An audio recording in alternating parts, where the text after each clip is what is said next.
And we're going to break down the Eagles-Giants matchup this weekend. And, after a tough victory against the Cleveland Browns, we got a lot to get into when we look at this Eagles-Giants matchup. Saquon's return, a lot of injuries.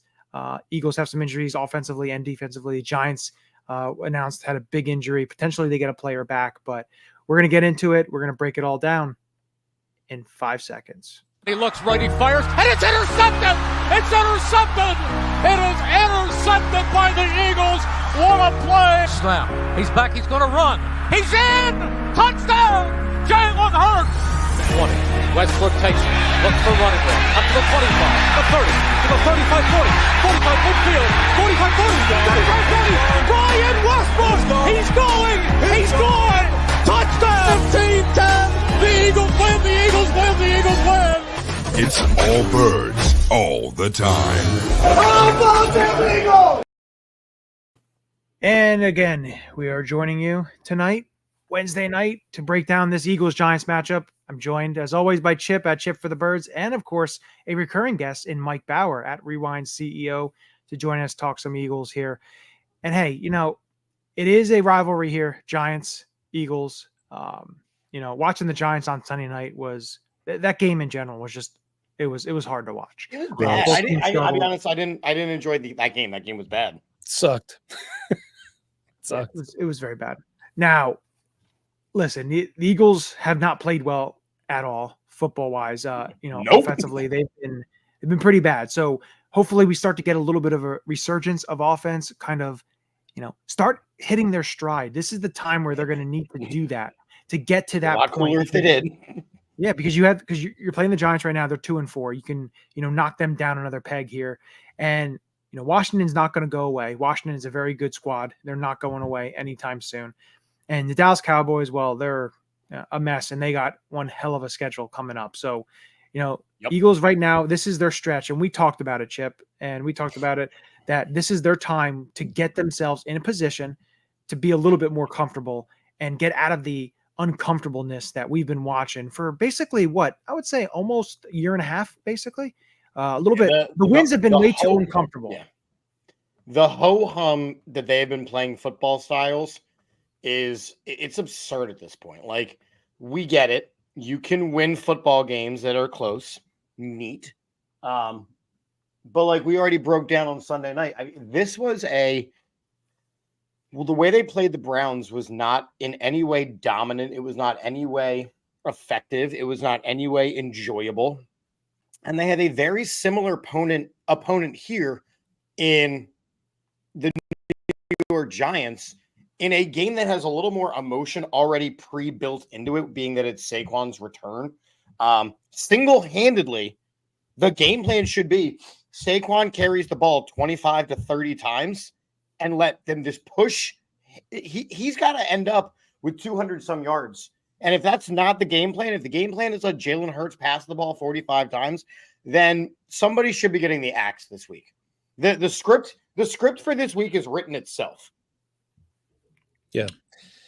One of the things that's concerning me about this team right now, Jordan Mailata is going to miss some time. Fred Johnson. Yeah, that's big. And what do? The first play with Fred Johnson in there, they run the ball right at Fred Johnson. Don't stop doing that. Stop. I did see a stat, Mike. So Fred Johnson, when he played left tackle, he's had, I think they said like 400 something snaps or something along the lines of that with playing left tackle. He was primarily a left tackle before they moved him this past year and everything.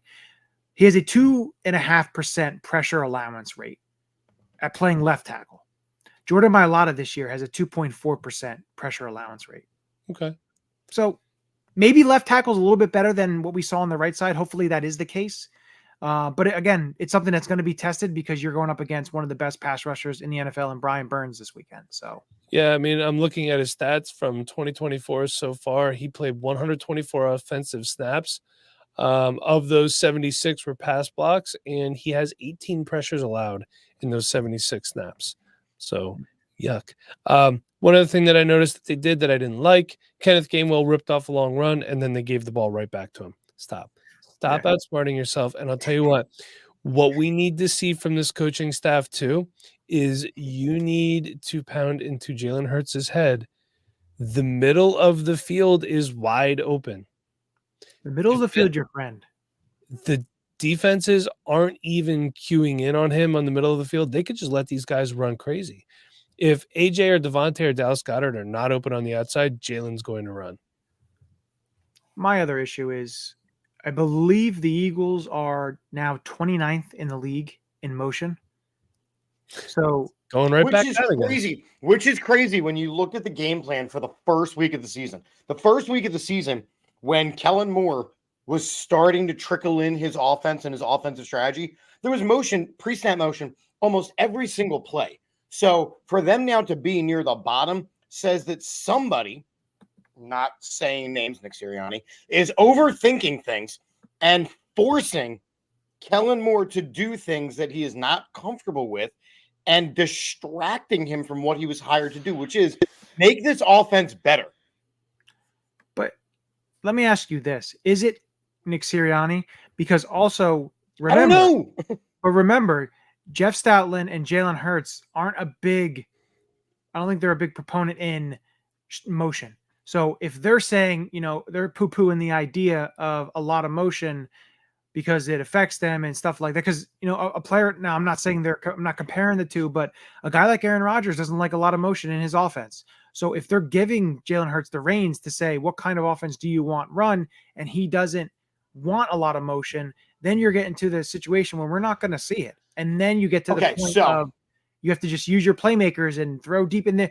There needs to be more creativity. And if it's not motion, maybe it's something else, because in 2022 with Shane Steichen, the offense to me looked a lot different than it has the last 2 years. So here's what I will tell you about this theory that you have just floated out there. And Adam kind of says it here, right? Adam just kind of said Jalen can have whatever he wants when he starts playing like Mahomes. And that's what I was going to say, right? So last year, they give him Brian. Very good, right? Yeah. Right I'm not worried about that. He's got Super Bowl rings. Last year, when they gave him Brian Johnson as the offensive coordinator, that was a way of saying, here, Jalen, have things that you like. And what happened to the offense? It stalled out. So they bring in Kellen Moore, who is a known motion offensive coordinator. If you are telling me that Jalen Hurts is the one making those decisions, then you have to take a step back and go, well, listen, Jalen, for the last year and a half, the offense has looked incredibly stagnant running in the way that you wanted to. Let's try something a little bit different. What concerns me more is because of Jason Kelsey's retirement, now we know that Jalen Hurts is starting to call out the protection schemes more, right? So we know that. Maybe he's not doing a good enough job, so maybe we need Cam Jurgens to step up. But now that Mailata's hurt, you are going to have to simplify it down even more. Basically, what happens is Jalen Hurts needs to run the offense that he is told to run. And as a head coach, Nick Sirianni needs to get that through Jalen's head or Kellen Moore's head or Howie's head or Jeffrey Lurie's head or whoever's head that's not getting it through. Because what they're doing isn't working, it hasn't worked, and it will not start magically working. So, Chip, you brought up, about Jalen calling the offense and what he does. Well, Jalen calling the protections and also doing all of that. I'm looking for the stats here with him against the blitz, because against the blitz this season, from Jeff Kerr, CBS on Twitter, is 33 of 51, 64% completion percentage, 409 yards, 4 touchdowns, and interception, 7.9 yards per attempt, 104.6 rating, 10th in the NFL. That was cool this year. Last year, he was 115 of 190, which was 60%, 1,300 yards, 6 touchdowns, 8 picks, 6.9 yards per attempt, 74 rating, which was 28th in the NFL. So I hear all of that. They're doing a great job getting the blitz covered. Where Jalen is starting to have bigger troubles, and we've now seen this over the last couple of weeks, last couple months, last year, is when he holds the ball too long, he makes bad choices with it. Whether that is rolling out consistently to the same side every single time or leading the league in turnovers, over that time frame. Jalen, when he has time to process through a look, doesn't always do the best job. So Kellen Moore and Nick Sirianni need to tell Jalen Hurts 1-2 looks and take off. Go straight forward. Or, and again, crazy thought, because this is what I said at the beginning of the show, give your star weapon the ball close to 30 dang times a game. And I said dang, because I know I got a student watching tonight's show, so I'm trying to be appropriate. DJ Bobby Love, good to see you. Okay, so also I have this one for you, Chip. Jalen Hurts, season high 126.1 passer rating in week 6. Ranks 4th in the NFL in first downs per game, 15, as well as 6th in total yards per game, 278. And on days that they play on Tuesday in 75 plus degree weather, when it's after a bye week, I'm sure they also look really good too. You can find any stat to prove your point. What the eyeball test is saying is that Jalen Hurts is not doing a good enough job. Well, you know what test I see they're not passing right now? The scoreboard test. Because for all those stats and everything, they need to be scoring more points. Oh, no doubt. They They need have so many offensive weapons. How are they not scoring 30 points a game? But we also have, don't forget, Chip, there was a swing too where instead of going up, 13-3 at the half, the field goal gets blocked and then it's a 10-10 game. So that could have been a 10-point swing instead of a tie game. Also, sure. At the end of the game, they throw that deep ball, 39-yard reception by A.J. Brown. They then kneel it with a minute and 40 or a little over a minute 40. I was fine with that, by the way. Oh, yeah. No, I'm fine with that. Completely fine. But you want them to keep kneeling the ball down. Right. But still, another opportunity, you don't get points. So, unfortunately, yeah, you can't extend it to 27-16. You could try that, but what happens if there's a pick six and stuff like, or a pick, and there's issues? That's why you just kneel it and go. That's fine. I get that.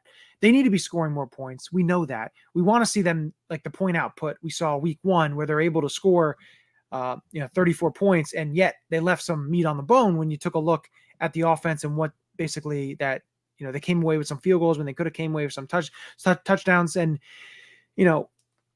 in Atlanta, they didn't be able to put enough points up on the board. They lost that one. So there's a lot there. They could do a lot more. Absolutely. But, But, and this is, Mike, Johnny, this is what I continue to bring up. We have sat on this show now for a very, very, very long time and said the same things, the things that they could be doing better, the things that they should be doing better. At what point do they start actually doing something better? Because like I said to you on Sunday night, this way of playing is not sustainable. Yeah. This is not going to get you to win games. Last year, you start 10-1. It is not sustainable to continue to win close games. And you saw that by them losing as many games as they did at the end of last year. Roll over into this year. You are barely above 500 because this is not sustainable. So at what point does something change? We are witnessing and living through the literal definition of insanity, doing the same thing over and over and over and over and expecting a different result. What does it change? When does it change? Who has to change it? But also you have to look at this, though. When you take a look and you want them to run the ball all this time, they had no success running the ball on Sunday. None whatsoever. I'm not talking about this game from Sunday when I say they needed to do a better job. We know they needed to do a better job. They went against a Browns team that is not good, and they were not able to open up holes. They were not able to really protect Jalen, and the offense was stagnant yet again. So now going against an even worse defense in the Giants with all the emotion on the line that we know is going to be. I'm not sure I would say they're worse defense. Do they have a defensive player of the year candidate on their defense? Dexter Lawrence. A defensive player of the year candidate. You're putting Dexter Lawrence and Myles Garrett in the same sentence. Dexter Lawrence. Look at his stats. He has been one of the best interior defensive linemen. I'm not going to look at stats when I'm telling you the two are not in the same conversation. You cannot say that Dexter Lawrence is in the same conversation as TJ Watt, Aiden Hutchinson, rest in peace this season, and Myles Garrett. He's got Dexter 7 Lawrence sacks. is not in the same conversation. 7 sacks this season. No. Come on, Johnny. Nobody from the Giants is in this conversation. Nobody from this Eagles team is in the conversation. Come on, man. Got Nakobe Dean. Listen, Brian Burns, I think the Giants probably have the best defensive line. Guess Chip didn't like my Nakobe Dean comment. Well, that's fine. Hey, he's back. Brian Burns is one of the best pass rushers in the NFL. Dexter Lawrence is one of the best interior pass rushers now that Aaron Donald now is no longer in the league.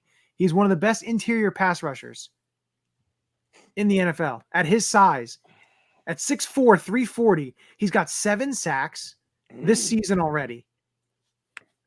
And Aaron Rodgers is one of the best vaccination spokespersons in the NFL. last 2 years, in 22 and 23, he was second team All-Pro. And he was ninth in Defensive Player of the Year last year. Johnny, there is nothing that you can say, whatever stat you decide to throw at me, and I'm waiting because tomorrow I'm sure I'm going to get bombarded with all these stats. It's what you like to do. There is no way that you can tell me at all that Dexter Lawrence is a Defensive Player of the Year candidate unless, like Aiden Hutchinson, all of the actual candidates go down with an injury. So in which case, really excited that Brandon Graham is a Defensive Player of the Year candidate as well. Why is Aiden Hutchinson better than Dexter Lawrence? And you're going by eye test, but how many Giants games have you watched? I can't. They're painful. Aiden Hutchinson has 7.5 sacks. Dexter Lawrence has 7 sacks. And Dexter Lawrence is a 6'4", 340-pound nose tackle. Who have the Giants played? And who has the Lions played? The Lions right now are in the toughest division in football. Doesn't matter who you play. You play who's on your schedule. Oh my God. So according to sportsbettingdime.com, yes. Thank you. What do you got? 5 players opened in a tier of their own when it comes to NFL DPOY odds. These are all betting odds, but it's pretty helpful. Myles Garrett, Micah Parsons, Nick Bosa, TJ Watt, and Max Crosby. So you're both freaking wrong. How's that sound? Well, Myles Garrett was on there, so. Where just for my knowledge, what are the odds if I wanted to place a $5 down on Dexter Lawrence winning Defensive Player of the Year? Plus 1,200. Actually, not that bad. Not that bad odds. I might waste a $5 on that. Yeah. And Max Crosby's at plus 20. Although at this point, I might also put a $5 down on Rodney McLeod leading the NFL in touchdowns for the Cleveland Browns. So if you want to do that, that is courtesy of sportsbettingdime.com. Not sponsored, but you could be. Slide into Johnny Ulecka's DMs right now. Mike and Johnny, I feel like we need to start, and I put this in the private chat, a not sponsored by section of like all these different companies that are out there, like not sponsored by the Lexus keys to the game. And like, we can't get sued by Lexus because, you know, Johnny, I know you like work for them and stuff, but we can't get sued because we're saying we're literally not sponsored by them. Well, then how about this? Just to be sure that there's no problems with Johnny's work, why don't we pick a different luxury car brand? Like, not sponsored by Infinity Keys to the Game. Or because we're doing this and it's absolutely stupid. You go. Pick like a really, Saturn. Pick a really Saturns? I do remember Saturn. I had a Saturn. Oldsmobile, the Cutlass Sierra. Hell, those are great cars, by the way. The not sponsored by Ford Pinto Keys to the Game. There we go. They used to catch on fire.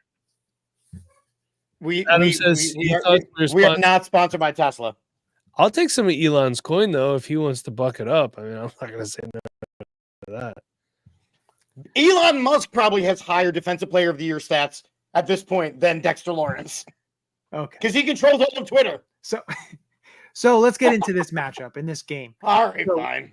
You take a look at the Eagles, and Mike had mentioned, Jordan Mailata is going to be missing a couple weeks here. That's big. Yeah, it's big when you're missing. That's bigger than Goddard being out, in my opinion. Because Calcaterra looked pretty good. And, I'm sorry to cut you off here, Johnny. One thing that we've noticed with Jalen is if he doesn't really trust you as a passer or as a receiver, he doesn't throw the ball to you. Calcaterra is starting to get some of Jalen's trust. Also, I know it's not big in the stat sheet, but what I saw from Jahan Dotson, he had a nice catch, got a few yards after that, had a nice run as well. I'm liking that. If Jalen's starting to trust him and he's getting a little bit more involved, him, Calcaterra, these are all good things. One thing that I did hear from Ruben Frank is he feels that the Eagles rely too much on the skill of their elite players. And I thought about it. It sounded stupid at first until you think about it. In the Tampa Bay game, they were without their two best wide receivers, A.J. Brown and Devontae Smith, and look at what happened. So you can overcome that with scheme and throwing the ball in the middle of the field. Yeah, so, and it's funny because we mentioned this when we talked about the Bucs game. They were down their top two receivers, right? They were also down their starting right tackle. So to bunch all of your receivers in basically at the slot level, like there was nobody towards the sidelines. There was nobody to pull one or two guys out there. So it was bad scheming. Now you've got your top two guys back, which is great, but you've got to stop with these just straight vertical routes. It is insane. Absolutely insane. Adam saying with Mailata out, I think Saquon is used as a blocker much more. I actually disagree a little bit. At least for this game, Adam. This game is going to be run heavy. There's no, he's not going to be used as the rest of the season. The rest of the season should be run heavy. Well, listen, it's what got us to a Super Bowl. The Giants don't have any Defensive Player of the Year candidates on the defensive line, apparently. So you're not going to need. You can just have two guys there to block all four of them, and you'll be pretty good, actually. I think that, so to finish my point, Saquon being used as a blocker is actually not as effective. I could see because and that's what I was going to say. Stoll and Goddard are going to be overused, and they just opened up the 21-day window on Albert. What did I say? You said Goddard. Oh, sorry. Same skill level in my mind. Stoll and Calcaterra are going to be doing a lot of chipping and then quick releases. Fine. You also just see CJ Uzoma. CJ Uzoma. They also just opened up the 21-day practice window on Albert O. So who knows? I'd rather see Brent Selleck suited back up than CJ Uzoma. Hell, if we're looking for a blocking wide receiver, I'm pretty sure JJ Arcega-Whiteside is still available. He retired, actually. Oh. Well, it doesn't matter. He's a blocking wide receiver. Remember that? He's probably the best blocking wide receiver we have. Go catch a ball. Oh, God. So, Eagles are going to be missing him and Mailata and Goddard. And, Slay was limited, so they're thinking Slay may be back day to day. Okay. The Giants side of the ball, it came out that Andrew Thomas, their star left tackle, has a foot injury that is serious and that he could be missing the whole season. According to the New York Giants website, Andrew Thomas has season-ending foot surgery. He is done. All right, so then credible source right there. Which means that I'm not sure what they're going to do. I know a couple of people were talking about them, like the Eagles, shuffling their offensive line because a couple of guys can play left tackle, all that kind of stuff. I think they're going to move Runyon out there. I think what they do is they do have two backups. I know Evan Neal has been awful as a high draft pick for them and played a lot of right tackle. Did play left tackle at Alabama. I know he is an option potentially. He's so bad. And then there is another option that they could use, and that is Joshua Azidu I believe he's from North Carolina, I think. So he was a third-round pick in 22. He potentially can be that left tackle. They could have used Brian Dable if he hadn't, starved himself being all stressed out. He lost weight. Fat Dable could have played left guard or left tackle. Oh, yeah, he could have. But now also they don't have Kayvon Thibodeau. He is out with a wrist injury. He was on IR, so that's 4 games. So Azeez Ojulari fills in for him. And then Malik Neighbors, they're thinking may potentially be back after missing 2 games with a concussion. So they got some guys that are out. I can tell you based on the New York Giants website, Malik Neighbors did return to practice today. Yeah, he was wearing a red jersey and everything. So, he still hasn't passed. Which is a whole nother set of concerns. Why? If he's healthy? If Malik Neighbors and Wan'Dale Robinson are both there, and Darius Slayton, those are 3 moderately good to very good wide receivers that could do very well when they have a 15-yard buffer before they have to do anything. Can I be honest with you right now?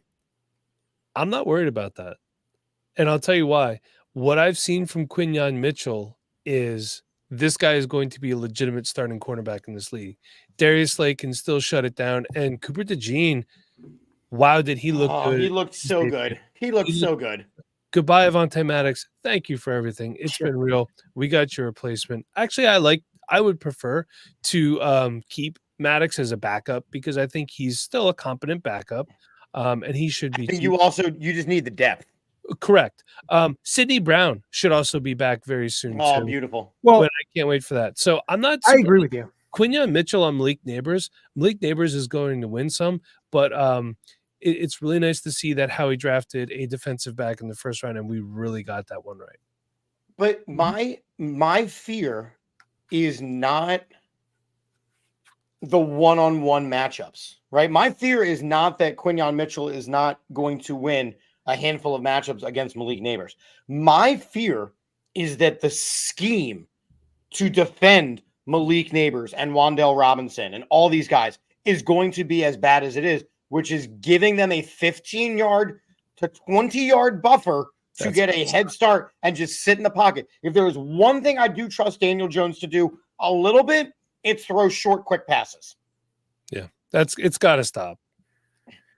Yeah, they're going to need to be able to tackle. And that goes with guys like CJ Gardner-Johnson and Nakobe Dean. We need to see these guys tackles. We need to see them wrap up. The missed tackles are given extra opportunities, especially when you're playing off and you're not playing as tight as coverage. Yeah, that's a lot of open space to make those tackles.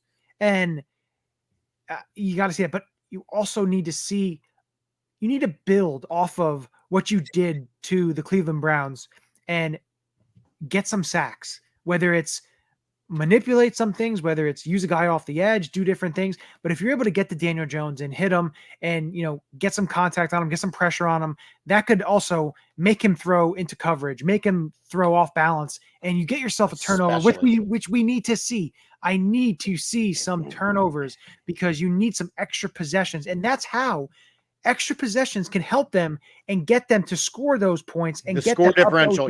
27, 30 points and to be able to do certain things like that. And listen, I need to see some first quarter points. Can we please get some first quarter points finally? This is becoming a big time problem. It's been a big time problem. We're the only team in the NFL that has not scored a point in the first quarter. Yeah. Yep. And Johnny, you mentioned getting to Daniel Jones. This is the perfect week for Josh Sweat and Bryce Huff to really have an explosive game because there are so many questions along the offensive line. So if not now, when? Yeah. And that's huge key. When you take a look at the offensive line of the Giants without Andrew Thomas now, and you look at the Eagles defensive line, it's going to be a battle. And it goes both ways too. When you look at the Giants defensive line against the Eagles offensive line, because they're both going to be the key points of this game, is if the Eagles are able to get pressure on Daniel Jones and make him throw and make him uncomfortable, that is a big time key because you can't have him just sitting in the pocket. He's going to pick you apart. You saw, which is embarrassing. He is the worst quarterback in football. And you saw that with what I was able to stomach of that primetime Sunday night game when Daniel Jones threw into Monday night game, whenever they played. When Daniel Jones threw off of not even his back foot, he was straight vertical getting hit and threw into quadruple coverage. If you pressure Daniel Jones, he is a moron and will make mistakes. But if you don't pressure him, all you got to do is things that any middle school quarterback can do, which is throw quick hitters. And we cannot allow Daniel Jones to throw for 250 yards against the Philadelphia Eagles. I agree. Yeah. And you have to be able to stop their run game, which, listen, Devin Singletary's been out a couple games. Tyrone Tracy's been playing really well, the converted receiver from Purdue. He's been playing, really well, getting some carries, getting a lot of good yards. But again, Eagles are going to have to shore up their run defense because in that second half too, especially the second half, the Browns were able to do that inside zone and they were able to get right to the second level and to be able to get 5-6 yards. And you're going to need to be able to be stout, and you want third and longs, and 3rd and 6, 7, 8 would be a lot better than 3rd and 2 and 3, because Daniel Jones can move. And if he has any type of alley to be able to get 2, 3, 4 yards, he's going to run and get it. So you want to try to be able to, make the Giants play. And that's why I don't like giving teams easy completions on first down, letting them get 4, 5, 6 yards on first down, because it just puts you on your heels as a defense. And, we need to see a little bit more aggressiveness in terms of hopefully trying to get some sacks, and that's what's huge, is getting the sacks to put them at longer down and distances, being able to get some sack fumbles, because we haven't seen that a lot. And last time you see someone doing that was a guy that doesn't play for the Eagles anymore. He's in, he's actually, well, he's supposed to be playing in that stadium, but just for the other team, and he hasn't arrived yet. And that's Hassan Reddick. He was great at doing that, the strip sacks, and, stuff like that I want to see. And, but it just scares me because the Eagles never really play that well. Now I know they won 48-22 in 2022 in December with that game at the Giants. But other than that, they've struggled, whether it was playing the Jets last year, playing the Giants last year, playing the Giants in 21 and 20. Like, they've struggled at MetLife. It's never a place where it's like comfortable. It's worrying about, one, making sure people stay healthy on that crap turf. And two, it's trying to get out of the game, out of that stadium with a W. I mean, and when you look at the roster, right? If you go a tale of the tape, which is, at the quarterback position, the Eagles are better. At the tight end position, the Eagles are better. At the wide receiver position, at the running back position, at the offensive line position, the Eagles are better. At the defensive line position, the Eagles are better. At the linebacker position, I do. However, with what they're putting out there, right? So Thibodeau is not playing this time, right? I think the Eagles' defensive line is better. Linebacker, maybe you can make a case if Thibodeau's healthy. But I mean, literally every position on down the whole roster, up and down, the Eagles have the better roster. This game should be a no-brain victory. Linebacker, Giants are way better. Bobby Okereke and Micah McFadden are. All right, I'll give you that one. I saw a mock draft for next year, and it had the Eagles picking a linebacker in the first round, and I was like, This Unless is already an outside linebacker, edge rusher, then no. It just said linebacker, so yeah, I don't know. Yeah, it's just, it would be nice. You know what? Spend a second on a linebacker, and look, you can get a good linebacker in the third round. Just make sure he's over 6 feet tall. Like, make sure he's like Fred Warner. And remember Jordan Hicks? Jordan Hicks was great. Jordan Hicks was great. And he's been fantastic since he left too. TJ Edwards was Davion Taylor. Oh wait, never mind. That didn't work out. If you remember, before he got hurt, Davion Taylor was actually starting to come on a little bit too. So when he got hurt, it was kind of a bummer. And you can watch him. He's playing in the CFL. So is he? Well, yeah, good. Maybe he can make his way back to the NFL one day. That'd be cool. So, there's that. But I think you looking at the Eagles, and I just worry, like, in that stadium, like, and what you guys mentioned was taking. Well, Bauer, you said it. Was only going like going to the strength of your players and just trying to win with their talent alone, and not like, why not scheme guys open? Why not use the middle of the field? Let like you have Devontae and AJ on the outside. Why not take Calcaterra and run them up the seam and be able to use that to your advantage, to be able to use Devontae in the slot, have him come in motion, have Dotson come in motion in the slot, do all these different things. You have Saquon and Shipley and Gainwell, using them out of the backfield, using some screens. It's just, I'm trying to figure out why it's not happening. And is it a testament to the quarterback not wanting to run that or not feeling comfortable enough to run it? Listen, we've given a lot of like our shit to Chip Kelly on how he ran his offense. His offense was, this is my offense. You're going to fit yourself into my offense. It's my offense. We're going to run it my way. And that's the way you're going to run it. And that worked for a while. Worked for about a year and a half. And then it worked for a little bit until he refused to adapt because until the Mark NFL Sanchez came in and played quarterback. Well, not even. It was until there was enough film out there on it, and it became very evident that he wasn't going to change it. So people learned how to prep for it because there was never going to be an adjustment. Right now, that is where the Eagles are heading very, very quickly. I hate to Very agree quickly. because I don't want it to happen, but unfortunately right now I have to agree with that. Yeah. But they're not running. They're catering to what the strengths of the quarterback is. If that's the case, you're not going to have him run an offense that is uncomfortable to him and that he can't run. So that's like what they're doing. They're not doing that. You don't think that Jalen Hurts is struggling to run this offense? No, they're running the offense that he's comfortable in running. Which doesn't work. Which doesn't work after a while. That's my point. Right. So maybe he's too comfortable because Brian Johnson catered to him, because Kellen Moore catered to him. This is my point. Without challenging him, and I know somebody said that early on in the comments. Adam said it, right? They need to challenge him similar to what he had with Steichen. If you don't challenge him, he becomes very one-dimensional, and this offense is easy to stop. They've got to throw in wrinkles. They have to throw in motion because this offense has run its course on everybody's film tape now. But the thing of it also has to do with something that we have talked about as well. Now, I don't know if it's a proponent into everything as well. And in the offensive coordinator situation, listen, in 2022 was his second year with Steichen in that system and everything. In 21, the end of 21 looked a lot different than 22 did. You know, learning a brand new offense isn't something that just happens overnight. You have wrinkles, you have things that work, things that aren't going to work and stuff. Maybe this year looks a lot like 21 and you have to run it a little bit differently or run it somewhat the same here and there. But then if Kellen Moore is still here next year, if Nick Sirianni's still here and Kellen Moore's still here next year, and he has the same offensive coordinator for another year, does it bode beneficial to him? And that's something that we just don't know because the only time we've seen him with the in the NFL with an offensive coordinator more than one season was 21 and 22. And we saw what happened. So maybe it's and that goes not a both to here. Yeah. Because we don't have both him to the here pro and college, right? Yeah. It does, you're right.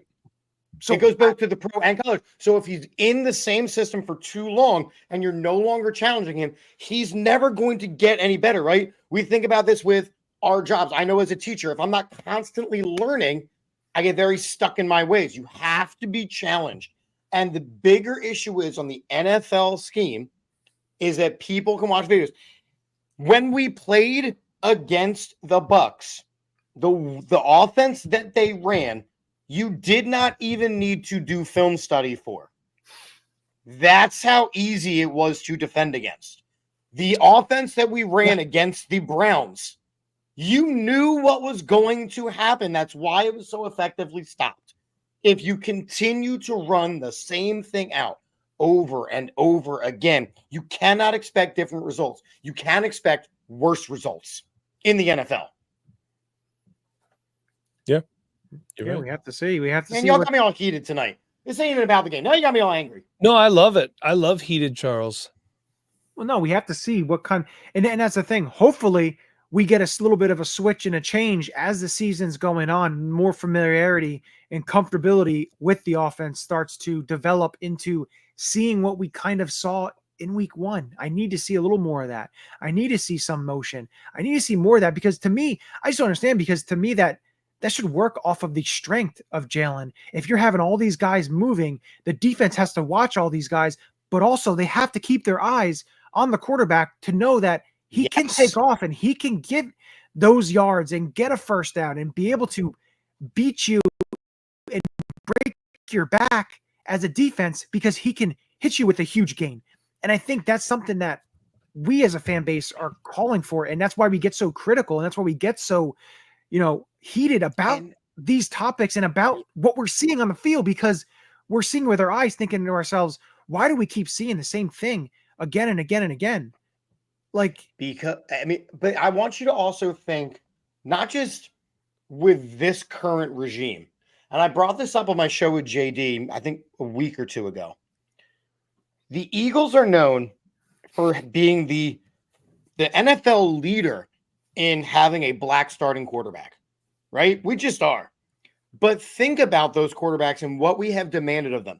We have demanded that Randall become a better passer and less of a runner. We have demanded that Donovan McNabb become a better passer and less of a runner. We have demanded that Michael Vick become less of a passer and more, or less of a runner and more of a passer. What are we doing with Jalen Hurts? Demanding that he is less of a runner and more of a passer. Listen, you can't. I understand that, but you also want your quarterbacks to develop into, because Agreed. Listen, Carson Wentz was a big time scrambler, could run it, everything like that. He wound up getting a major injury, and then wasn't the same. But my question is this: going back to what you mentioned, Randall Cunningham left, retired, went to Minnesota, and all of a sudden he could throw the ball, and it was a magnificent offense because he was surrounded by a Chris Carter and a Randy Moss, and you had Robert Smith, and you had Jake Reed. They had a hell of an offense. They used all of those weapons. Randall did not have to run as much. Now, he did when he had to.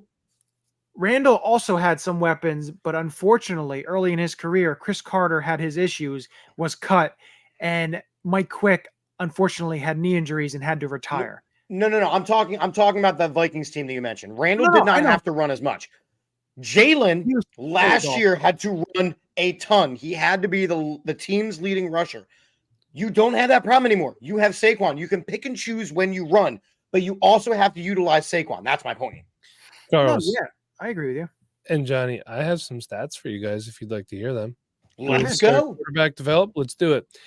So Jalen's first year in the league was 2020. You all remember that year. Jamon Brown and the glove. Jalen Hurts' completion percentage has pretty much gone up every year. 2020, 52%. Not great. 2021, 61.3. They say that over 60% is considered a successful completion percentage for an NFL starting quarterback. Who are they? They are whoever you want them to be. That's just what I've heard throughout the 39 years of my life. 2022, Super Bowl year, fun time, 66.5. Okay. 2023, dipped just a little bit, 65.4. Still not a massive drop. That's okay. And this year, so far, through 5 games, 67.5. He also only has a career interception percentage of 2.2%. So he is developing. There are some nuances to his game that I would love to see get better. Seeing the middle of the field, he's getting much better with ball placement, accuracy, leading his receivers, throwing them open. Johnny, if you remember, those were the things that I was critical of him in the past. And again, the biggest play of the game to me was the non-play, the bad snap from Cam Jurgens. He didn't play hero ball. Those are things that, to me, showing that he's maturing. But there are things behind the scenes that I question. I question about his leadership, not in the locker room, but just how he interacts with the coaches. If we're saying we have to do what Jalen wants, that's not good. You have to do what's best for the team, even if it's at the slight detriment to the starting quarterback, because this is a team sport. You need your receivers on board. You need your quarterback, your running back, and your lineman all on the same page. And, you need to not have your defensive backs in Camden when you are playing on defense. Just throwing it out there. We've been saying that for 3 freaking years now, by the way. Longer than that. You also have to, we don't know. Is it Jalen or is it Nick saying, I want to get this and this in. We got to, this is part of we don't know. And that's the thing. What was the risk? Get over it. They have to get over it. We have no idea. Here's the problem. Here's why they have to get over it, because the time to save the season and save that whole thing is dead and gone. The time to get rid of Nick Sirianni would have been before the bye week, so Kellen Moore would have had 2 weeks to fully install and implement everything he wanted to do. Now, if you do it at any point during the rest of the season, you only have a week, or depending on the schedule, they wouldn't obviously do it before a Thursday night game, but it could just throw a big wrench in the works. So, Nick Sirianni's your coach, for better or for worse, guys. And I'm going to be honest about something, Mike. Is that you love me? Please say yes. Well, of course it's that I love you, Mike. Okay, good. But they were not going to fire Nick Sirianni in season, no matter how bad it was. I don't think right? Jeff Lurie likes doing that. He doesn't like doing it unless it is an unsafe environment, like it was the only other time that I can think that he did it. Right? I think he did it with Chip Kelly, if I'm not mistaken. Second to last game of the season.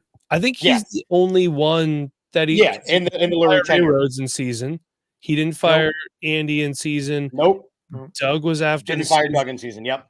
It was so. Just, I do not think that they were going to fire Nick Sirianni in season. Now, if they had lost to the Browns in an ugly fashion, we could have seen that. But please remember that here's what I for better or worse, lightning in a bottle, whatever it was, 2 seasons ago, Nick Sirianni was a Super Bowl appearing head coach. He bought himself some clout. Okay. A couple of years before that, Doug Peterson won a Super Bowl, right? He bought himself some time.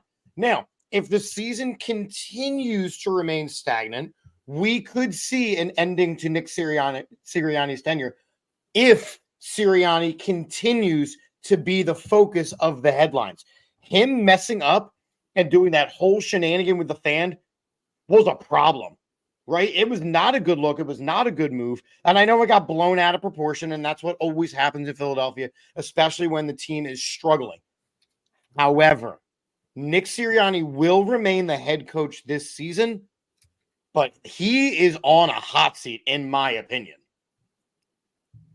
Yeah, it's going to be, you're going to hear it all season long. Unfortunately, it's what it is. It came into the season like that.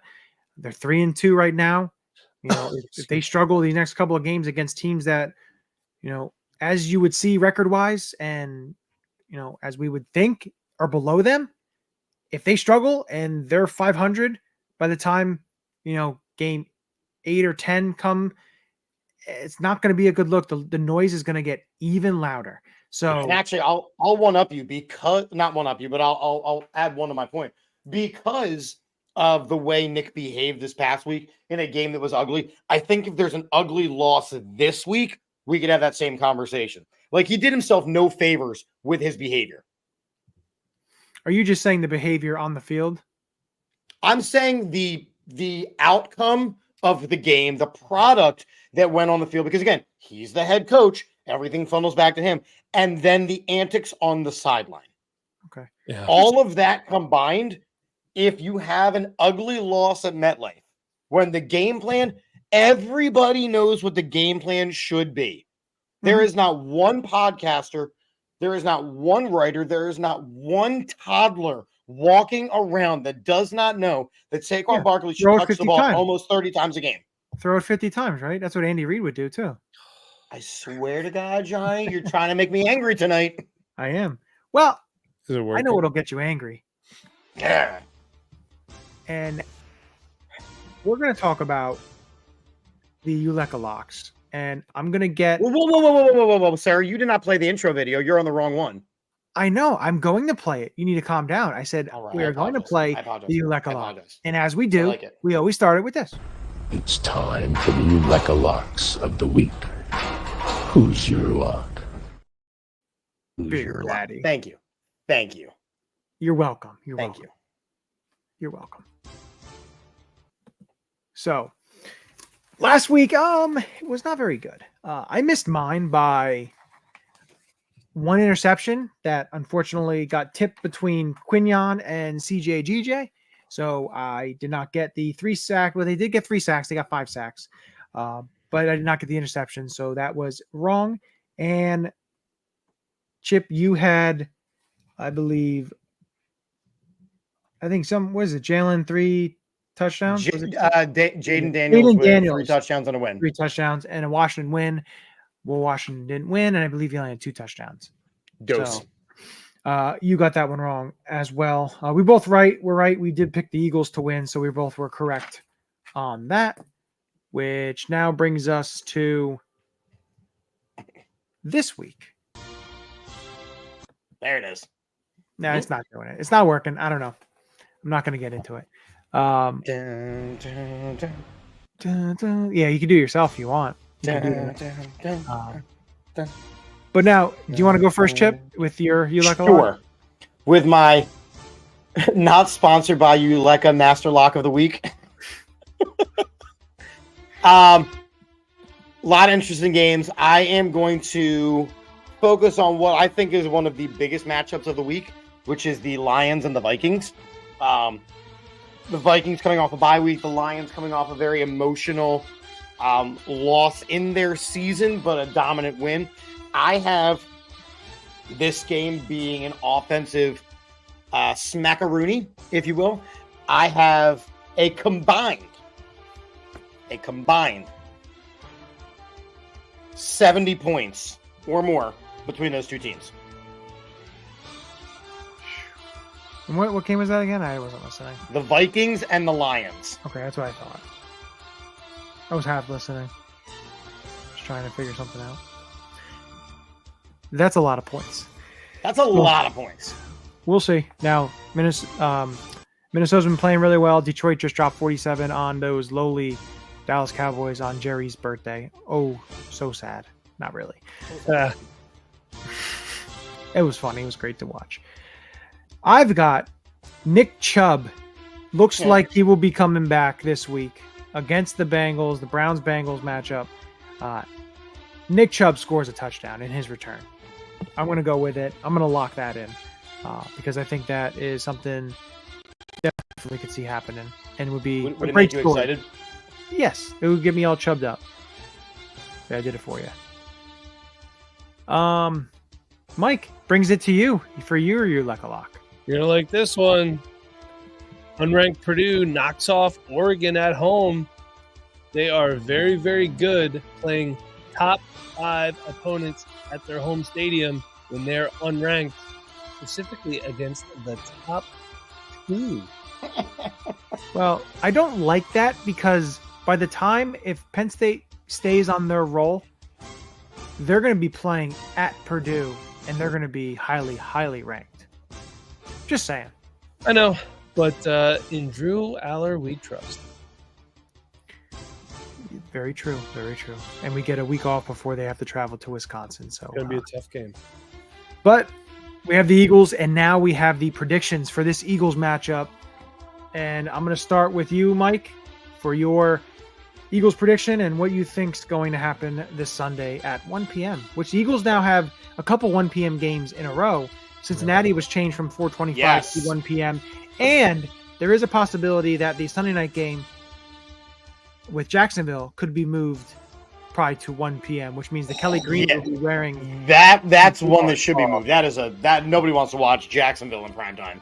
But By the way, Press Taylor has to have naked pictures of Doug Peterson somewhere for that man to still have a job.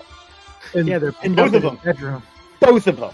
I did do research. Press Taylor is the one calling the plays in Jacksonville too, which is ludicrous to me. And by the way, Press Taylor is the brother of Zach Taylor, the Cincinnati Yes. Bengals head coach. The difference is Zach Taylor is a good coach. My prediction is Eagles 30, Giants 10.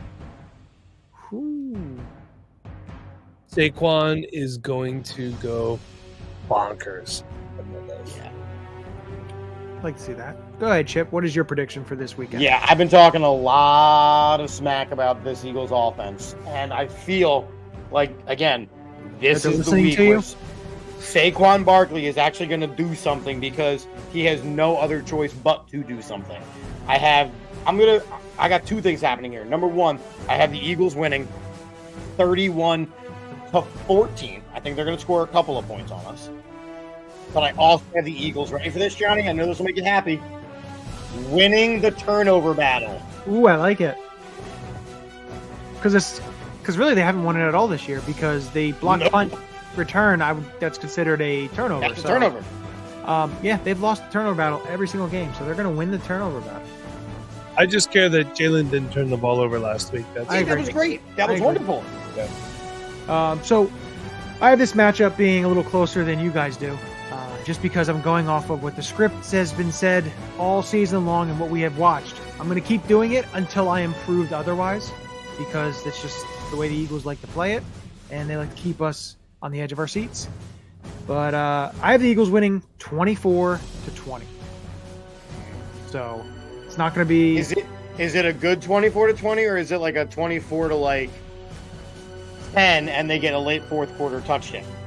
Does it feel like the Christmas Day game last year, right? Is that what you're asking me? I think it's going to be a close game.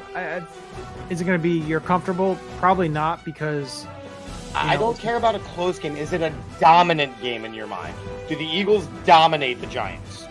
no, because history tells us that doesn't happen at MetLife. So the only time it did was in 22, and that's the outlier. So otherwise, it hasn't happened. So if they're going to win the game, it's going to be a W, and you're going to have to just move on, because they don't dominate the Giants at MetLife, and they haven't done it. It's been very rare that they do it. So unfortunately, I don't think it's going to be a super dominant game. I don't think Jalen has any turnovers, which would be good. Another game of that. But yeah, that's what I got. That's what I got. Cool beans. But with that, as we end it, hopefully we get a win. Eagles improve to 4-2 this weekend. We'll be back for a post-game recap, but you ready to say these two words that we always do? Yes. Johnny, enjoy the game. I'll tell you that much. Well, because you're going to be there. No, I won't. We're not going. I thought this did something. All right, all fair. But with that, as we always mention it, and I'm kind of glad, because MetLife is a dumpster. Last year dumpster fire, dude. Last year was pretty bad, and it's going to be cold, so it's fine by me. Windy and everything. So with that, as we always end it, go Birds. This is Matt Ware. Hey, for all the Eagle content you need, go follow All About the Birds. They do a damn thing. Check them out. Hey, Eagles fans, I may be in Tampa, but I know where to find the best Eagles content out there. Check out my friends at All About the Birds. Philadelphia, what's up? This your boy Freddie Mitchell, a.k.a. Fred X. It's all about the bird. All birds all the time. All birds all the time. All About the Birds provides you with weekly analysis, game recaps, informative interviews, and it's all birds all the time.